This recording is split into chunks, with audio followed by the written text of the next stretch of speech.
Halo bro-bro netizen tercinta.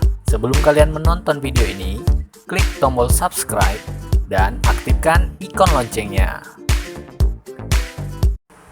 Oke guys, yang pertama, proklamator. Semua orang tahu bahwa Soekarno dan Bung Hatta adalah orang yang memproklamasikan kemerdekaan Indonesia.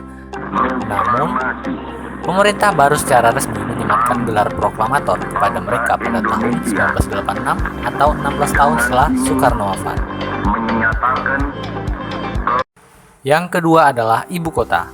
Belum ada negara di dunia yang berganti ibu kota selama 4 kali dalam kurun waktu relatif singkat kecuali negara kita Indonesia, yakni Jakarta pada tahun 1945 hingga 1946, Yogyakarta pada tahun 1946 hingga 1948, Bukit Tinggi pada tahun 1948 hingga 1949, dan Jakarta pada tahun 1950 hingga sekarang. Yang ketiga adalah sepak bola. Sepak bola merupakan salah satu olahraga paling digemari di Indonesia. Namun tim nasional kita tidak pernah menang Piala Dunia FIFA. Hanya sekali tampil pada tahun 1938. Itu pun bukan membawa bendera Indonesia, melainkan Hindia Belanda. Meski Indonesia memiliki jumlah penduduk paling banyak keempat di dunia dan Brazil di peringkat kelima, namun prestasi sepak bola kedua negara tersebut jauh berbeda.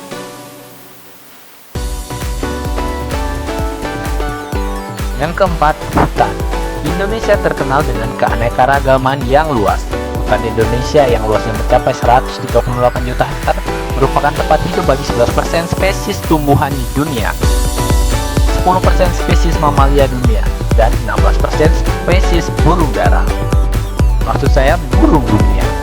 Meskipun demikian, Guinness World Record pada tahun 2008 menyematkan rekor pada Indonesia sebagai negara yang paling kencang laju kerusakan hutannya di dunia, yakni kehilangan 1,8 juta hektar hutan setiap tahun.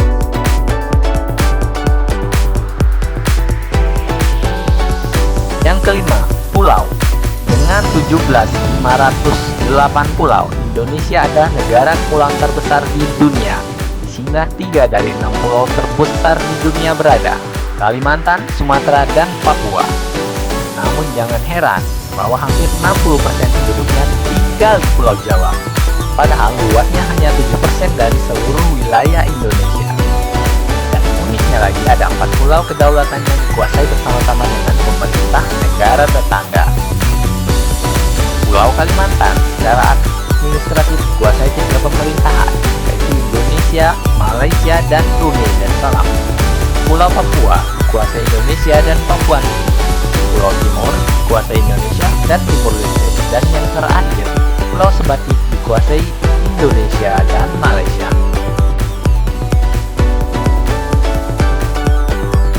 6. Angka. Penyebutan angka 1 sampai 9 dalam bahasa Indonesia mengandung misteri. Jika kita menjumlahkan dua angka yang huruf awalannya sama, maka hasilnya selalu 10. Contohnya berawalan S, 1 ditambah 9 hasilnya 10.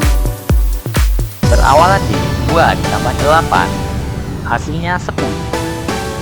7. Tanggal 17 Agustus. Bila 17 Agustus menjadi tanggal kelahiran Indonesia, justru tanggal tersebut menjadi tanggal kematian bagi pencetus pilar Indonesia.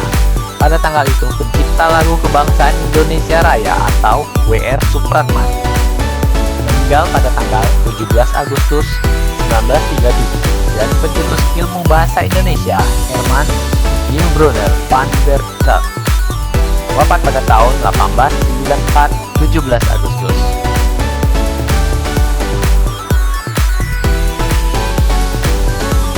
Nah, itu beberapa fakta yang mungkin belum diketahui oleh sebagian orang. Gimana? Masih nggak bangga jadi orang Indonesia?